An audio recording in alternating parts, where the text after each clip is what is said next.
ఐశ్వర్యవంతులు కావాలని సభ. ఆత్మీయంగా ఐశ్వర్యవంతుల కొరకు సభ.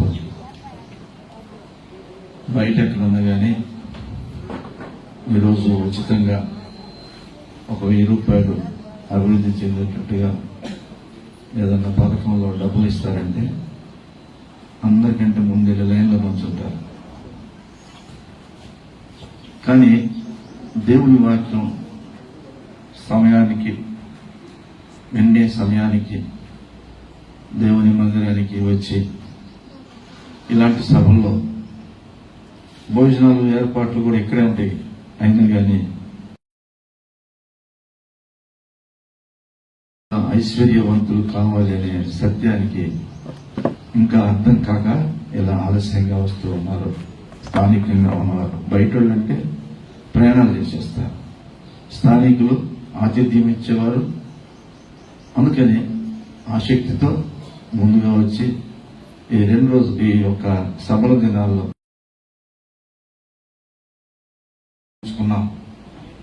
ఎంత మన అంతరంగా పురుషుడు వర్ధిల్లటానికి సహాయపడింది అనేది ప్రశ్నించుకుంటూ సభలో సాగాలి. ఈ ఆత్మీయమైన ఐశ్వర్యాన్ని గురించి కొరింథీయుల పౌలు రాస్తాడు మొదటి అధ్యాయంలోనే.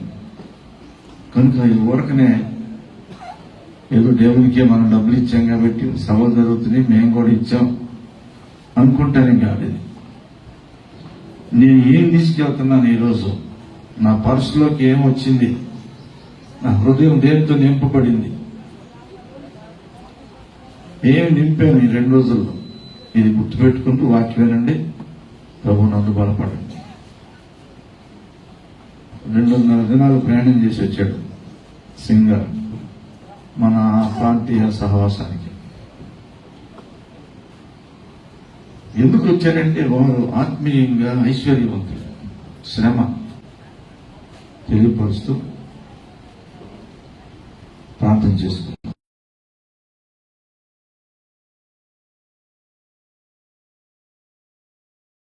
దేవుని అకౌంట్ లో మోకరించిన వాళ్ళుగా కనబడతారు. ప్రభు చిత్తం అలాగా. తండ్రి, ఈ లోకంలో మేము జీవిస్తాం. మా ప్రాణాలు పోషిస్తున్న ప్రభు అని మేము మీ ప్రియులైన పిల్లలని ఆ సత్యాలు మాకు తెలిసిన వారమై మీకు హృదయపూర్వక కృతజ్ఞత వందనములు మేము తెలియపరుస్తున్నాం. ఈ లోకంలో ఆహారము, వస్త్రము, ఆరోగ్యము దయచేస్తూ నడిపిస్తున్నారు. పైలోకంలో ఆహారం కానీ, వస్త్రం కానీ, ఆకలి కానీ, దప్పిక కానీ ఉండదు. మీ యొక్క గుడారం కింద బ్రతుకుతాం. అక్కడ ఎండ వడగాల్పులు ఉండవని తెలియపరిచిన రాజ్యం కొరకు ఇలాగ కూర్చున్నాను. ఆ పైనున్న రాజ్య సంబంధమైన సంగతులను విచారిస్తూ ఈ లోకంలో మా ఆత్మీయ యాత్రను సరిగా చేసుకుంటానికి ఈ సభలో మీరు మాకు అనుగ్రహించే సందేశం కొరకు ఎదురు చూస్తున్నాం. ఆ సందేశం మేము విశ్వాసముందు ఐశ్వర్యవంతులుగా, గొప్పవారిగా, వృద్ధి పొందిన వారిగా, ఈ లోకంలో డబ్బున్న వారు ఎంతగా సంతోషిస్తారో విశ్వాసంలో ఉన్న మేము వాక్యం యొక్క ప్రభావం చేత సంతోషించుటకు ప్రతి హృదయమును రక్షించండి. మీ ఆజ్ఞలను లేకుంటుకును, మీ కట్టడలను బోధిస్తుండగా వాద్యములు స్థిరులగుటకును మీ బిడ్డలను జ్ఞాపకం చేస్తాను. మా ప్రభు ఎక్కడ 2 ముగ్గురు ఉంటే వారి మధ్యలో నేను ఉంటానన్నారు.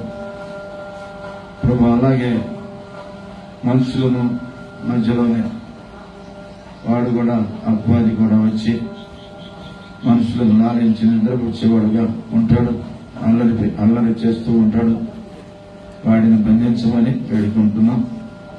మీకు ఆసక్తితో వినటకు ప్రతి ఒక్కరి ప్రభు మీ బిడ్డలను దీవించమని నిలబడుతున్న మీ దాసులను బలపరచండి. ఎంతో ప్రయాణంలో మా మధ్యకు వచ్చిన బిడ్డ ఆయన నోటి నుండి వచ్చే మాటలను తర్జుమా చేయటంలో మార్పును బలపరచండి. యవనుడు రానున్న తరాలకు మీకు వెలుగుగా ఉండే బిడ్డగా మార్పును బలపరచండి, జ్ఞానంతో నింపండి, మీ కొరకు వాడుకున్నారు. యేసునామమున ప్రార్థన చేసి కొంచెం తండ్రి, ఆమేన్. ఆమేన్ అనడానికి నోరు రాని వాళ్ళకి ఏం ఐశ్వర్యం వస్తుంది? మధ్యలో ఈ మధ్య మార్చుకుని మనం అప్పుడప్పుడు ఆమేన్ మాటలకు రావాల్సిన పరిస్థితి ప్రధాన సందేశ్ లో ఉందని ఏది రాజారావు గారు ఒప్పుకుంటాడు. అలాంటి పరిస్థితి ఉంది కనుక మీరు నోరు మూసుకొని కూర్చోబడి దైవజనులు సింగ దేవాలయం.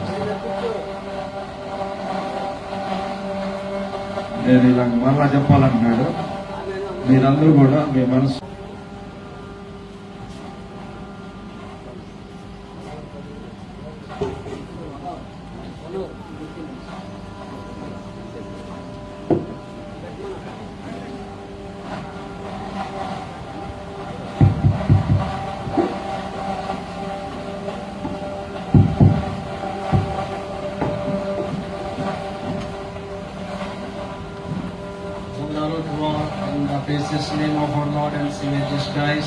మన ప్రభువును రక్షకుడైన యేసుక్రీస్తు వారి నామములో మీ అందరికి వందనాలు. వందనాలు. గట్టిగా చెప్పండి, వందనాలండి. First of all, I give thanks to my Lord for this wonderful opportunity He has given me to be with you in this morning. ఈ ఉదయ కాలంలో మీతో కలిసి సహవాసం చేయడానికి దేవుడు నాకు ఇచ్చిన అవకాశాన్ని బట్టి మొదటగా దేవుని స్తుతిస్తున్నాను. It is great joy for me to be with you in this time. ఈ సమయంలో మీతో కలిసి ఉండటాన్ని నేను ఎంతో సంతోషిస్తున్నాను. Before going to minister the word of God, I want to say little story like this.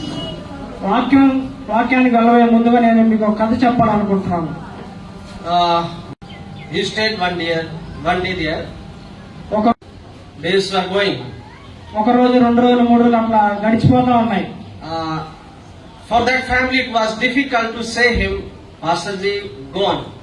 Pastor గారు మీరు వెళ్ళిపోండి అని చెప్పడానికి వాళ్ళకి మనసు ఒప్పట్లేదు, చెప్పలేకపోతున్నారు. This family was in a difficult time. వాళ్ళు చాలా ఇబ్బందిగా ఉన్నారు ఆయన ఉండటం వలన. Because one day guest is okay. సరే చుట్టాలుగా వచ్చారు, అది ఓకే, బాగా ఉంది. For more days it is difficult. మరి ఎక్కువ రోజులు ఉంటే బాగానే అవ్వాలనుకుంటున్నారు వాళ్ళు. So there was a old lady in that family. ఆ కుటుంబంలో ఒక ముసలావిడ ఉంది. He said, okay, I have one plan for this pastor. సరే ఈయన నిలగొట్టడానికి నా దగ్గర ఒక ప్లాన్ ఉంది అంది. He started to give him a boiled egg for the food. Boiled egg. ఒక పాత గుడ్డుని ఆయనకి ఇచ్చేసింది పాస్టర్ గారికి. One day she gave one egg. ఒక రోజు ఒక పాత గుడ్డుని ఇచ్చేసింది. And the second day also she gave one egg to each. రెండో రోజు కూడా she gave 2 eggs to each. రెండో రోజు 2 ఎక్స్ట్రా గుడ్లు ఇచ్చింది. Pastor asked to that mother. ఆమెను అడిగాడు ఆ పాస్టర్ గారు, Amma, first day you gave 1 egg and second day also, but today you gave 2 eggs. Why? ఆయన అడిగాడు, ఆ పాస్టర్ గారు ఆమెను అడిగాడు, అమ్మ మొదటి రోజు నాకు ఒక గుడ్డు ఇచ్చావు, రెండో రోజు ఎందుకు 2 గుడ్లు ఇచ్చావని. Then old auntie said like this. ఆమె ఇట్లా చెప్పింది అనమాట, I heard today you are going, therefore I gave 2 eggs. నేను విన్నాను ఈ రోజు నువ్వు వెళ్తున్నావు అని ఊరికి, అందుకే 2 గుడ్లు ఇచ్చాను అంది. I don't know what happened to me this time. ఈ సమయంలో ఏం జరుగుతుందో నాకేం అర్థం కావట్లేదు. Because when I coming here, I am staying here long days. నేను ఇక్కడ వచ్చాను, ఇక్కడ చాలా రోజులు గడిపాను మీతో. I don't know how many eggs this uncles and this brothers will give me. వీళ్ళు నాకు ఇంకా ఎన్ని గుడ్లు ఇస్తారు నాకేం తెలియట్లేదు, నాకేం అర్థం కావట్లేదు అంటున్నాడు ఆయన. Anyway, this is the love of God. He brings me again and again with you to serve Him. ఈ అవకాశం నాకు దేవుడు ఇస్తున్నాడు, మరలా మీతో కలిసి సహవాసం చేయటానికి. So this morning we will sit prayerfully in the presence of Lord and hear from Him. ప్రార్థనా పూర్వకంగా మనం ఇక్కడ సమకూడాము దేవుని సన్నిధిలో, సముఖంలో. For some time I want to bring your attention in the book of Revelation, chapter 2, verse 8 to 11. కొంత సమయము దేవుడి వాక్యాన్ని మనం ధ్యానం చేద్దాం. ప్రకటన గ్రంథం 2వ అధ్యాయం పైన మీ దృష్టి నిలపాలండి. 11 వచనాలు. Okay, please say it.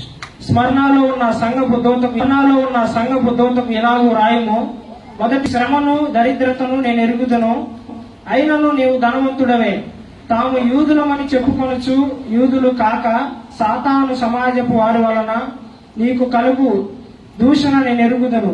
నీవు పొందబోవు శ్రమలకు భయపడకము. ఇదిగో మీరు శోధింపబడినట్లు అపవాది మీలో కొందరిని చెరలో వేయింపబోచున్నాడు. 10 దినముల మీకు జగను సంగములతో ఆత్మ చెప్పుచున్న మాట చెవిగలవాడు వినును గాక. జయించువాడు రెండవ మరణము వలన ఏ హానియు చెందడు. Thank you, brother. God may bless on this reading verses. ఈ వచనాలు దేవుడు దీవించి మనకు వినిపించును గాక. We read about the church at Smyrna. ఇక్కడ మనం చదివిన అంశం స్మరణ సంఘం గురించి. In these 2 chapters, chapter 2 or 3, we are reading about the 7 churches at Asia. ఈ ప్రకటన గ్రంథం 2వ అధ్యాయంలో మనం 7 సంఘాల గురించి మనం చదువుతాం. What are the names of these 7 churches? ఆ 7 సంఘముల పేర్లు ఏంటో చెప్తారా?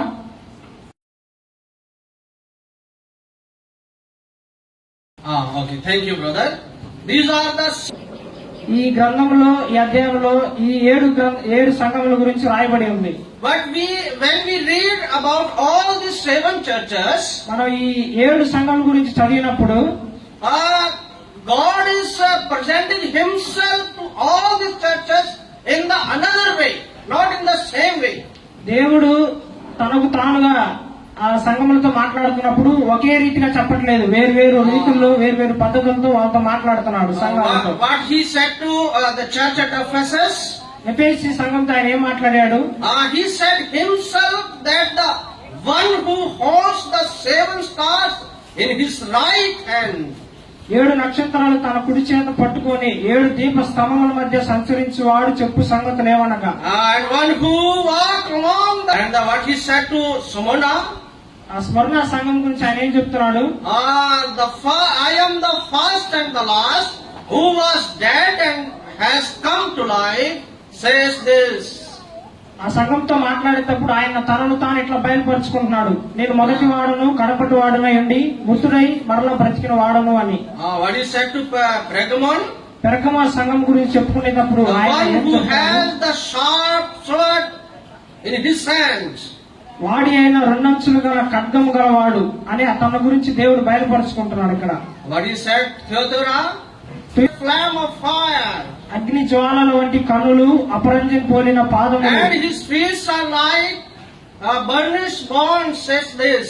ఆయన కన్నులు అగ్ని జ్వాలల వలె మండుతున్నాయి, ఆయన పాదాలు అపరంజిని పోలినవై ఉన్నాయి. What He said to Sardis సంఘం గురించి ఆయన ఏమని బయలుపరుచుకుంటున్నాడు?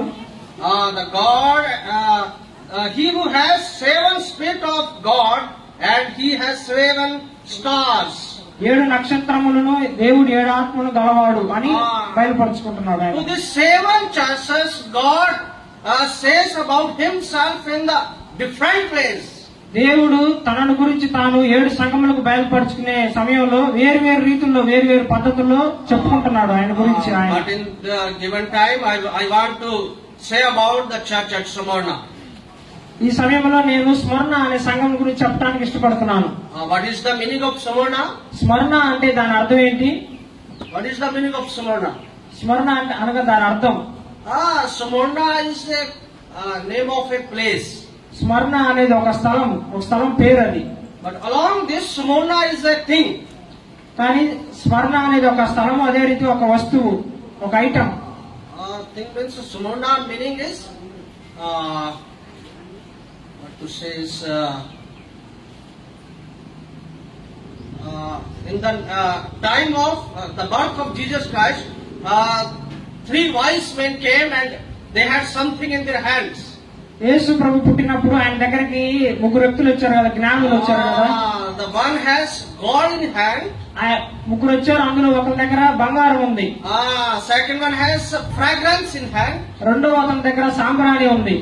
Third one brought myrrh in his hands. మూడో అతని దగ్గర బోలం. Loban means myrrh. This Smyrna means myrrh. స్మరణ అనగా ఒక స్థలం పేరు మాత్రమే, దాన్ని ఒక బోలం లాగా మనం పోల్చుకోవచ్చు, చెప్పుకోవచ్చు. In another words, we can say it means fragrance. లేదా దాన్ని సాంబ్రాణిగా మనం పోల్చుకోవచ్చు స్మరణ అనే దాన్ని. This thing is used in the time of birth of Jesus Christ, యేసుక్రీస్తు పుట్టిన సమయాల్లో as well as these things were used in the time of when Jesus Christ in tomb. ఆయన సమాధిలో పెట్టడానికి కూడా కొన్ని సామాగ్రిలు, కొన్ని వస్తువులు వాడారు ఆయన సమాధిలో పెట్టడానికి. Why this wood was used? ఎందుకు ఈ బోళంను వాడారు? In the old, using it for the worship for their gods. పాత రోజుల్లో అంటే గడిచిపోయిన దినాల్లో దేవుణ్ణి ఆరాధించడానికి దీన్ని వాడతారు. And these things were used for the time of when something is going to spoil. Going to spoil.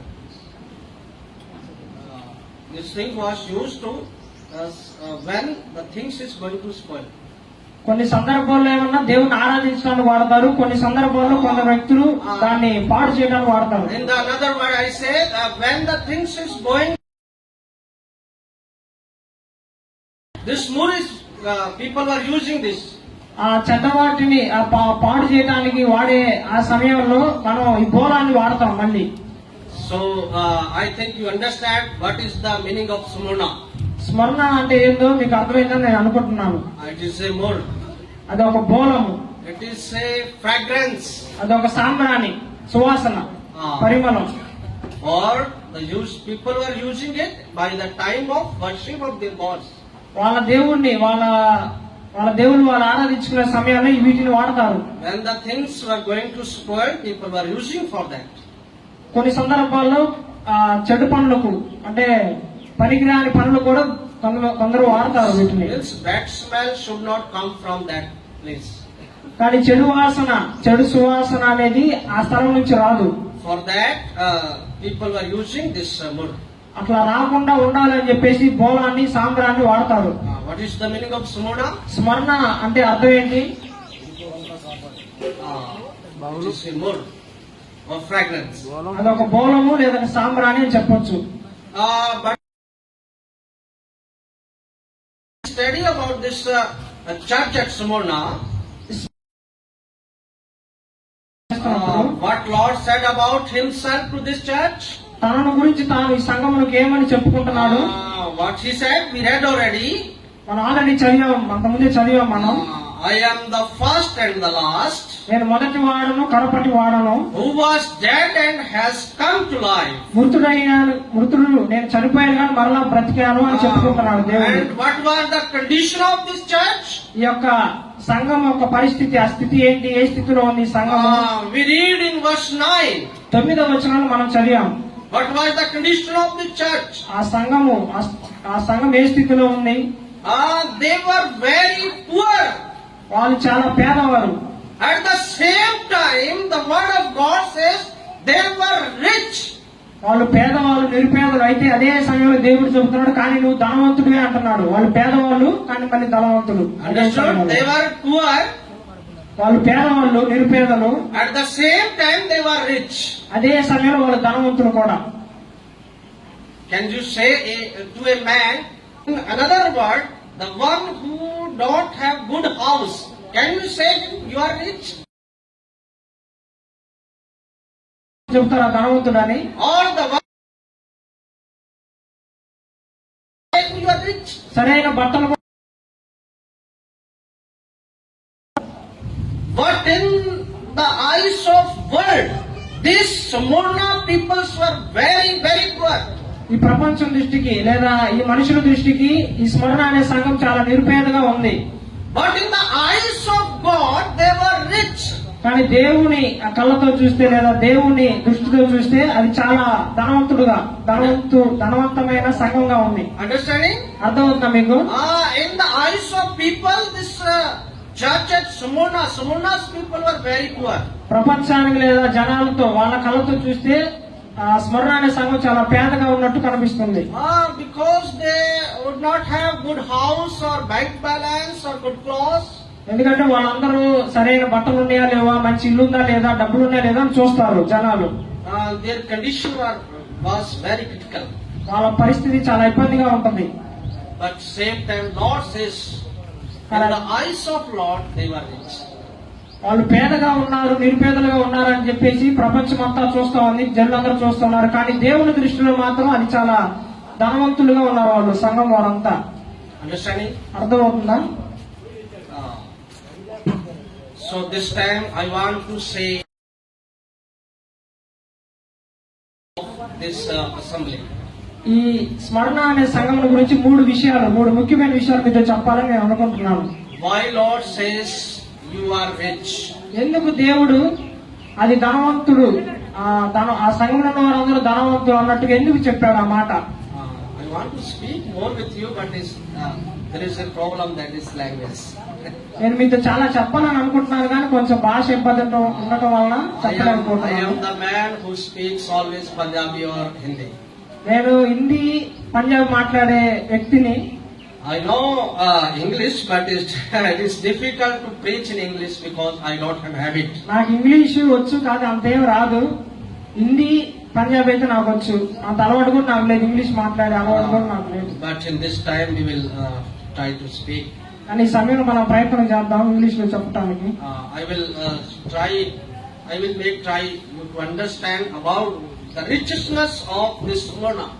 మీకు అర్థమయ్యే రీతిలో చెప్పాలని ప్రయత్నం చేస్తాను. ఈ స్మరణ అనే సంఘం యొక్క ఆ స్థితి ఏంటో చెప్పడానికి ప్రయత్నం చేస్తాను నేను. Therefore I will go slowly. దాని కారణం చేత నేను చిన్నగా మీకు చెప్పే ప్రయత్నం చేస్తాను. That you may understand the richness of this Smyrna church. ఆ స్మరణ అనే సంఘం యొక్క స్థితి గురించి లేదా దాని గొప్పతనం గురించి చెప్పే ప్రయత్నం చేస్తాను. ప్రపంచం దృష్టికి లేదా జనాల దృష్టికి అది చాలా పేదగా ఉన్నట్టు కనిపిస్తుంది. In the sight of Lord they were rich. అదే విధంగా దేవుని దృష్టిలో చూస్తే అది Why Lord said them, you are rich in my sight? దేవుడు ఎందుకు చెప్పాడు నువ్వు ధనవంతుడు, స్మరణ అనే సంఘం ధనవంతుడు ఎందుకు చెప్పాడు? 3 things were in them that they were rich in the Lord. దేవుని దృష్టికి గొప్పగా కనబడటానికి మూడు ప్రధానమైన కారణాలు ఉన్నాయి. The first thing, మొదటి విషయం, they were rich in the innocence.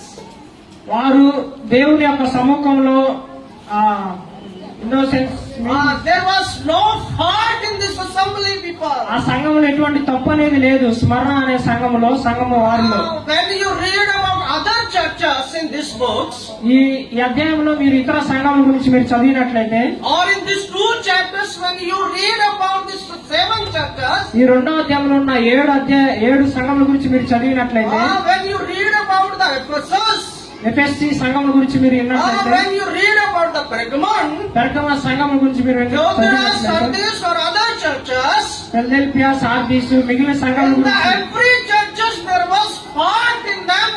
ప్రతి సంఘములో ఏదో ఒక కొరత ఒకటి ఉందన్నమాట. When the Lord sees the churches, దేవుడు సంఘములను చూచినప్పుడు in every of them there were sins. ప్రతి ఒక్కరి జీవితంలో లేదా ప్రతి ఒక్కరి సంఘంలో పాపాలు There కనిపిస్తున్నాయి. was wrong teachings in them. వాళ్ళ బోధనలో వాళ్ళ ఆ మాటల్లో చాలా తప్పులోనే ఉన్నాయి. But when you read about the church at Smyrna, కానీ మనం స్మరణ అనే సంఘముల గురించి చదివినప్పుడు there was no fault in them. ఈ సంఘంలో ఎటువంటి తప్పు కానీ నింద కానీ ఏమీ లేదు. I don't know about when the people were seeing this church of Smyrna, జనాలు ఏం చూస్తున్నారు అనేది ఆ విషయం కాదు కానీ, when the Lord sees this people, కానీ దేవుడు ఈ సంఘమును చూసినప్పుడు God did not find any fault in them. దేవుడు వాళ్ళని ఎటువంటి తప్పు కూడా కనుగొనలేకపోయాడు. This is the beauty of Smyrna. అది ఆ సంఘం యొక్క అందము. This is the Smyrna meaning that the fragrance. స్మరణ అనే సంఘమును మనం ఇందాక ఏం చెప్పుకున్నాం, సాంబ్రాణి అని. From these people Lord was because they were blameless in the sight of Lord. ఎందుకంటే దేవుని దృష్టికి ఎట్లా కనపడ్డారంటే వాళ్ళు ఏ తప్పు లేని వారుగా కనపడ్డారు. Though they were poor in the worldly condition, ప్రపంచం దృష్టికి లేదా జనాల దృష్టికి వాళ్ళు చాలా పేదగా my ఉన్నారు. dear brothers and sisters, they were rich in the sight of Lord because they were blameless. ప్రియమైన సహోదరులారు, వాళ్ళు దేవుని దృష్టికి మాత్రం చాలా గొప్పగా ఉన్నారు. There was no fault in them. వాళ్ళ యొక్క జీవితాల్లో వారి సంఘంలో ఎటువంటి తప్పు నింద లేదు. when we are sitting in the presence of Lord, మన దేవుని సముఖంలో మనం కూర్చొని ఉన్నాం. we have to think about ourselves. మన గురించి మనం ఆలోచించుకోవాల్సిన అవసరం ఎంతైనా ఉంది. When the Lord see to us, దేవుడు మనం చూస్తున్నప్పుడు what is about us? మన గురించి మన విషయం ఏంటి? We have to think when we are sitting in the presence of the Lord. మన దేవుని సముఖంలో కూర్చున్నాం, మన గురించి మనం ఆలోచించుకోవాలి. When we are studying about the church at Smyrna, స్మరణ సంఘం గురించి మనం చదివాము. we have to think about ourselves. అదే రీతిగా అదే క్రమంలో మన గురించి మనం దేవుని దృష్టికి మనం ఎట్లా ఉన్నాం అనేది విషయం పరీక్షించుకోవాలి మనం. Church at Smyrna, they were blameless in the sight of God. దేవుని దృష్టికి స్మరణ అనేది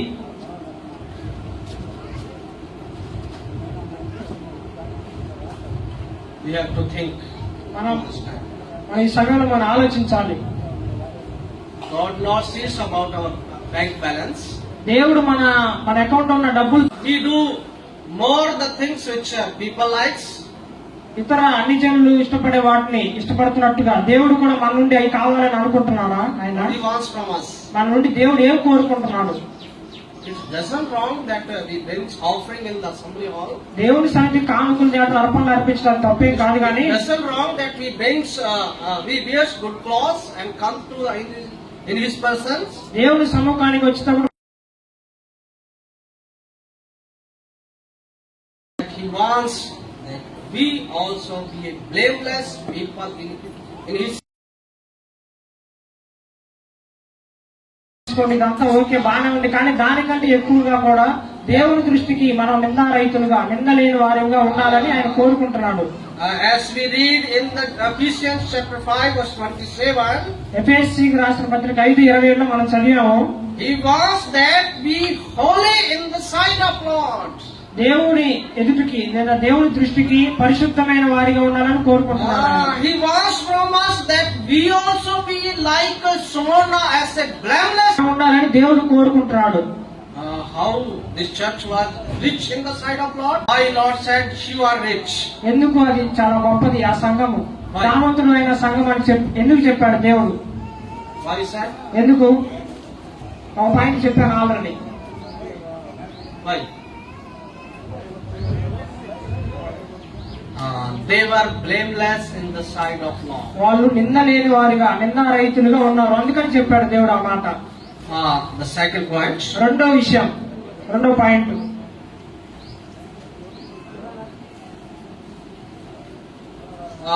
we will read verse 9. First point of verse 9. Chapter 2. Revelation. ప్రకటన గ్రంథం 2వ అధ్యాయం First point. Verse 9. 2వ అధ్యాయం 9వ వచనం మొదటి మాట. నీ శ్రమను నీ దరిద్రతను నేను ఎరుగుదును, అయినను నీవు ధనవంతుడవే. తాము యూదులమని చెప్పుకొనుచు యూదులు కాక సాతాను సమాజపు వారి వలన నీకు కలుగు దూషణ నీవు ఎరుగుదును. నీవు పొందబోవు శ్రమలకు భయపడకుము. And verse 10 also. 10వ వచనం కూడా, ఇదిగో మీరు శోధింపబడినట్లు అపవాది మీలో కొందరిని చెరలో వేయింపబోచున్నాడు. 10 దినములు మీకు శ్రమ కలుగును, మరణం వరకు నమ్మకముగా ఉండుము, నేను నీకు జీవ కిరీటం ఇచ్చేదాను. Two things I want to say about this. నేను ఎరుగుతున్నాను, నాకు తెలుసు. Verse 10. అయినను Do not fear what you are about to see.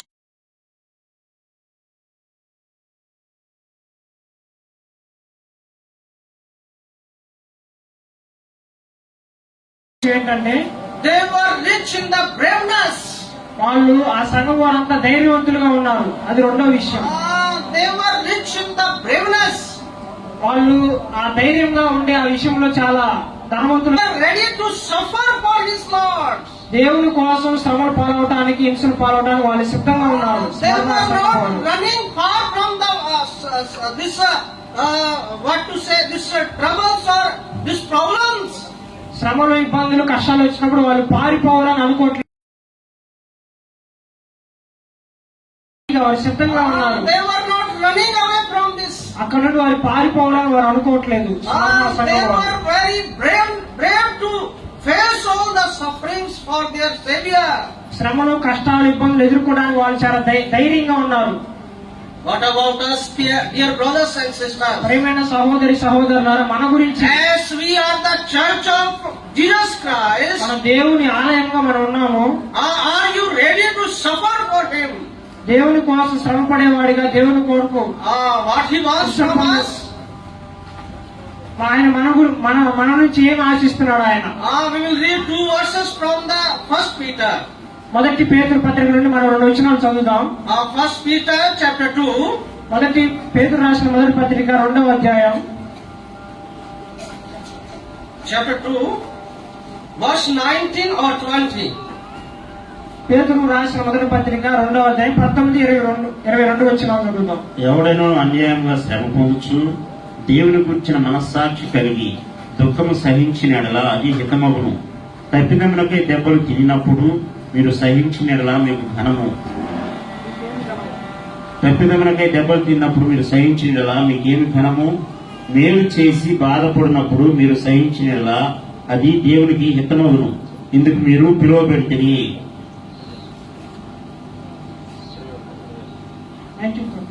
19 and 20. There is a word in Hindi, यह सुहावना है. In the last word of 19 verse.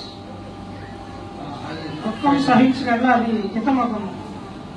When we suffer for Him, దేవుని కొరకు మనం శ్రమ పడితే He is so happy. ఆయన చాలా సంతోషిస్తాడు. And the same thing in verse 20 also. 20వ వచనం కూడా చెప్తున్నాడు. It finds favor with God. And the last word of verse 20. మేలు చేసి బాధపడేటప్పుడు అది మీరు సహిస్తే అది మీకు హితం, అది మంచిది అని చెప్తున్నాడు. When we పడితే Lord is so happy for దేవుడు that. చాలా సంతోషిస్తాడు. మన రక్షకుడి కొరకు మనం శ్రమలు అనుభవించాలి. He has also suffered a lot for us. మన కొరకు ఆయన కూడా చాలా శ్రమలు పొందాడు కదా. Are you ready to suffer for Him? దేవుని కొరకు శ్రమ పడడానికి నువ్వు సిద్ధంగా ఉన్నావా? The church at Smyrna, they were ready every time. స్మరణ అనే సంఘం ప్రకటన గ్రంథం 2వ అధ్యాయం 9వ వచనం మనం చదివాం. వాళ్ళు ఆల్రెడీ అంటే అంతకు ముందే దేవుని కొరకు శ్రమ పడ్డారని చదివాం. In verse 10, the Lord says, again you have to suffer for me. మరలా చెప్తున్నాడు దేవుడు, నా కొరకు మీరు శ్రమలు పొందాలి అన్నట్టు. What will happen with us if the Lord says, this time you are going to put in jail for me? దేవుడు నా కోసం మీరు వెళ్ళి జైల్లో ఉండండి అని చెప్తే మనం Or ఏమంటాం? you are going to kill by someone for me? What will happen with us? నా కోసం ఒక చేత మీరు చంపబడాలి లేదా నా వల్ల ఒకరు మిమ్మల్ని చంపుతారంటే మనం ఏం చెప్తాం అప్పుడు? Will you sit here if Lord says this time you are going to kill now for me? Will you sit here? నా కోసం ఇక్కడే కూర్చొని చచ్చిపో అని చెప్తే మనం ఏం చెప్తాం? Will you sit here? ఇక్కడ కూర్చుంటాం మనం. I don't think like this. నేనైతే అట్లా అనుకోవట్లేదు. But why Lord said to this church, again you are going to suffer for me? Why? స్మరణ అనే సంఘం గురించి దేవుడు ఎందుకు చెబుతున్నాడు మరలా నా కోసం శ్రమ పడండి అని? For that, ఒక వచనం నేను చదవాలనుకుంటున్నాను. 1 Corinthians, మొదటి కొరింథీయులకు రాసిన మొదటి పత్రిక yes, 13. 10వ అధ్యాయం. కొరింథీయులకు రాసిన మొదటి పత్రిక 10వ అధ్యాయం 13వ వచనం. సాధారణంగా మనుషులకు కలుగు శోధన తప్ప మరి ఏది మీకు సంభవింపలేదు. దేవుడు నమ్మదగిన వాడు, మీరు సహింపగలిగినంత కంటే ఎక్కువగా. Verse 13, we can understand from there that whom Lord makes to suffer. దేవుడు Whom Lord makes to suffer for Him. దేవుని కొరకు ఎవరైతే శ్రమ పడాలనుకుంటున్నారో Those who are able to suffer for Him, you are going to suffer. ఎవరైతే దేవుని కొరకు శ్రమ పడాలి అని అనుకుంటున్నారో వాళ్ళతో మరలా చెబుతున్నాడు, నువ్వు నా కోసం శ్రమ పడాల్సిన అవసరం ఉందని. Those who are not ready to suffer for Him, ఎవరైతే ఆయన కొరకు శ్రమ పడాలని అనుకోవట్లేదో He will not allow suffering for them. అన్నట్టు వాళ్ళని శ్రమ పడేటట్టుగా ఆయన చేయడు. ఆయనకి Or ఇష్టం He లేదు. will not allow suffering to come in their life. కానీ మన జీవితాల్లో మన శ్రమలను ఇబ్బందులు మనం ఆహ్వానించాలి. Those who are ready for that, Lord is allowing suffering come in their life. ఎప్పుడు ఎదిరించడానికి, ఆ శ్రమను ఎదుర్కోవడానికి రెడీగా ఉన్నారు, సిద్ధంగా ఉన్నారు. వాళ్ళు They were ready to suffer for their Savior. దేవునికి వాళ్ళు There is one more example we can say about the life of Job. యోబు గురించి మనం ఒక ఉదాహరణగా చెప్పుకోవచ్చు. Why there were more problems in the life of Job? యోబు యొక్క జీవితంలో చాలా Came in his life. Why? అతని జీవితంలోకి లేదా అతని యొక్క కురుపులు వ్యాధి వచ్చినప్పుడు ఎందుకు అట్లా వయసుకు వచ్చినాయి? All his children were died. అతని 10 మంది 7 కుమారులు 3 కుమార్తెలు చనిపోయారు. ఎందుకు చనిపోయారు? Why? ఎందుకు? Can you say something about him? అతని గురించి మీరు ఏమైనా చెప్తారా? ఎందుకు చనిపోయి ఉంటారు? ఎందుకు ఆ Because ఇబ్బందులన్నీ? he had strength that he can bear all these sufferings. వాటన్నిటి నుండి తట్టుకొని నిలబడగలను అనే ఆ నమ్మకం, ఆ శక్తి అనేది యోగుకు ఉంది. Therefore, Lord said about the church at Smyrna, again you are going to bear suffering. అదే ఆ విశ్వాసం లేదా ఆ శక్తి అనేది స్మరణ సంఘానికి కూడా ఉంది. అందుకని దేవుడు నువ్వు మరలా శ్రమ పొందుతావని సంఘం గురించి చెప్తున్నాడు. It means they were able for that. ఎందుకంటే వాళ్ళు దాన్ని అది ఎదుర్కోవడానికి శక్తిమంతులు, దాన్ని ఎదుర్కోగలరు వాళ్ళు, ఆ సంఘం వాళ్ళు. What about us, my dear brothers and sisters? ప్రియమైన సహోదరులారా, మరి మన గురించి ఏంటి, మన విషయం? I don't know about South India. ఈ దక్షిణ భారతదేశం సంగతి అయితే నాకు తెలియదు కానీ but I can say about the North India or about Punjab and Rajasthan. ఉత్తర భారతదేశంలో లేదా అక్కడ పంజాబ్, రాజస్థాన్ ఆ విషయాలు చెప్పాలంటే Nowadays there are big జరుగుతాయి. అక్కడ చాలా మంది వస్తారు. if you ask the people from that meetings why you came to Christ, ఎందుకు నువ్వు క్రీస్తులోకి ఎందుకు ఆయన యేసు ప్రభువుని ఎందుకు నమ్ముకున్నావు అని మీరు అడిగినట్లయితే వాళ్ళని what they will say? వాళ్ళు ఏం చెప్తారు తెలుసా? We are coming to Christ because we will get a good job. దేవుని దగ్గరికి ఎందుకు వచ్చారు అని అడిగినప్పుడు వాళ్ళు ఏం చెప్తారంటే మంచి ఉద్యోగం, visa for other countries. ఇతర దేశాలకు వెళ్ళడానికి వీసా, ఆ టికెట్, దాన్ని సంపాదించుకోవడానికి వచ్చామని చెప్తారు. All the sickness will go away. Therefore we are coming to Christ. మా బాధలన్నీ లేదా మా అనారోగ్యాలన్నీ పోతాయి అని చెప్పి దేవుని దగ్గరకు వచ్చామని చెప్తారు వాళ్ళు. Some of them will say we will get good house. Therefore we are coming to Christ. మంచి దేవుని నమ్ముకుంటే మంచి ఇల్లు వస్తుంది, అందుకని దేవుని నమ్ముకున్నామని కొంతమంది చెప్తారు. God doesn't want all these things. దేవుడు ఇవన్నీ ఆశించట్లేదు, ఇవన్నీ కోరుకోవట్లేదు ఆయన. Why we are coming to Christ? దేవుని ప్రభు మనం ఎందుకు నమ్ముకున్నాం, ఆయన దగ్గర మనం ఎందుకు వచ్చామని మన గురించి మనం ఆలోచించు.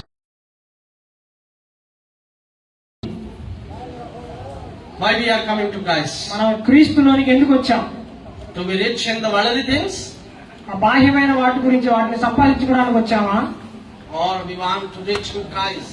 లేదా క్రీస్తులో ధనవంతులు అవడానికి వచ్చామా? Smyrna assembly people, they were not rich in the worldly things. జనాల దృష్టికి లేదా ప్రపంచం దృష్టికి స్మరణ అనే సంఘం వాళ్ళు ధనవంతులుగా కనపడలేకపోయారు. But they were rich in the Lord Jesus కానీ Christ. దేవుని దృష్టికి, యేసు క్రీస్తు ప్రభు వారి దృష్టికి మాత్రం వారు ధనవంతులుగా కనపడ్డారు. I said two things about their richness. వాళ్ళ గురించి 2 విషయాలు మీతో చెప్పాను నేను.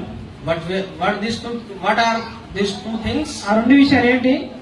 Why they were rich in the sight of Lord? దేవుని దృష్టికి వారు గొప్పవారుగా లేదా ధనవంతులుగా ఎందుకు కనపడ్డారు? First thing, మొదటి విషయం ఏంటి? they were blameless in the sight of Lord. ఎందుకంటే వాళ్ళు దేవుని దృష్టికి నిందని. రెండో విషయం, They were braveness in the sight of Lord. They were rich in the braveness. దేవుని దృష్టికి వాళ్ళు ధైర్యవంతులుగా గొప్పవారుగా కనపడ్డారు. And the third things, మూడో విషయం, మూడో సంగతి లేదా మూడో point, come to this same verses. Revelation. ప్రకటన గ్రంథం 2వ అధ్యాయం And end of verse 10. 10వ వచనం చివరి లైను. మరణం వరకు నమ్మకంగా ఉండుము, నేను నీకు జీవ కిరీటం ఇచ్చేదను. Hmm. In the verse 10, last part of verse 10. మరణం వరకు నమ్మకంగా ఉండుము, నేను నీకు జీవ కిరీటం ఇచ్చేదను. I will give you the crown of life. జీవ కిరీటం నీకు ఇస్తాను చెప్తున్నాడు దేవుడు. They were rich in the promises of God. దేవుని వాగ్దానాలకు వాళ్ళు ధనవంతులుగా కనపడ్డారు. They were rich in the promises of God. దేవుని వాగ్దానాలు అంటే ఆయన వాగ్దానాలు చేసినప్పుడు వాటిని నెరవేర్చేవాడు అన్నట్లుగా ఆ విషయంలో నమ్మారు, వాళ్ళు ధనవంతులకు ఎంచబడ్డారు. If you read about other churches, ఇతర సంఘముల గురించి మనం చదివినట్లయితే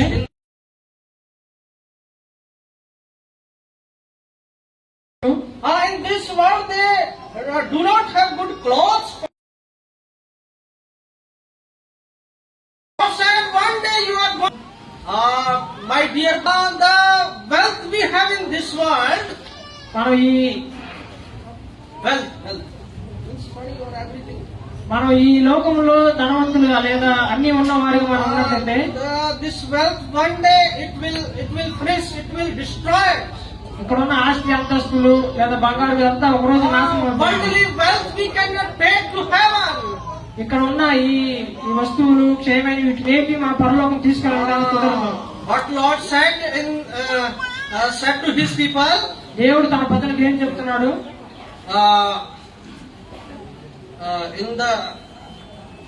in the book of Matthew, I think. మత్తయి సువార్తలో అనుకుంటా.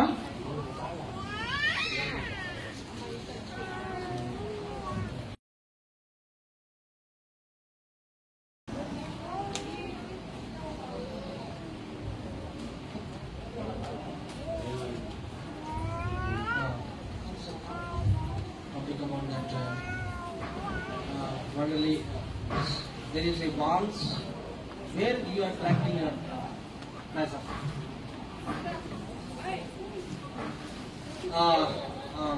Sorry that verse now I'm not remembering that where you are collecting your treasure, or in this earth or in the heaven. Sorry, Matthew chapter 6 verse 19 or 20. మత్తయి సువార్త 6వ అధ్యాయం 19-20 వచనాల్లో Verse 19. 19 వచనం. భూమి మీద మీ కొరకు ధనమును కూర్చుకొనవద్దు, ఇక్కడ చిమ్మెటయు తుప్పును తినివేయును, దొంగలు కన్నం వేసి దొంగిలెదరు. Do not store up for your treasures on earth. భూమి మీద ధనం సంపాదించుకోవద్దని దేవుడు చెప్తున్నాడు మనతో. Why? ఎందుకు Why Lord said like this? ఎందుకు దేవుడు ఆ రీతిగా చెప్పాడు? Because this earthly treasures, one day it will destroy it. ఎందుకంటే ఒకనొక రోజున ఈ భూమి మీద మనం సంపాదించిన ధనం అంతా ఒక రోజు నాశనం అయిపోయింది. What Lord said in verse 20. 20వ వచనంలో దేవుడు ఏం చెప్తున్నాడు? పరలోకమందు మీ కొరకు ధనమును కూర్చుకొనుడి, But store up for yourselves treasures in heaven. కానీ ఇక్కడ భూమి మీద ధనం వద్దు కానీ పరలోకంలో ధనం కూర్చుకోవడం చెప్తున్నాడు దేవుడు.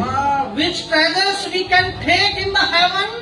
పరలోకంలో మనం తీసుకుంటాము ఆ నిధులు లేదా ఆ ధనము. If you store the worldly things in this earth, ఈ భూమి మీద మనం ధనం సంపాదించుకుంటే these things we cannot take to heaven.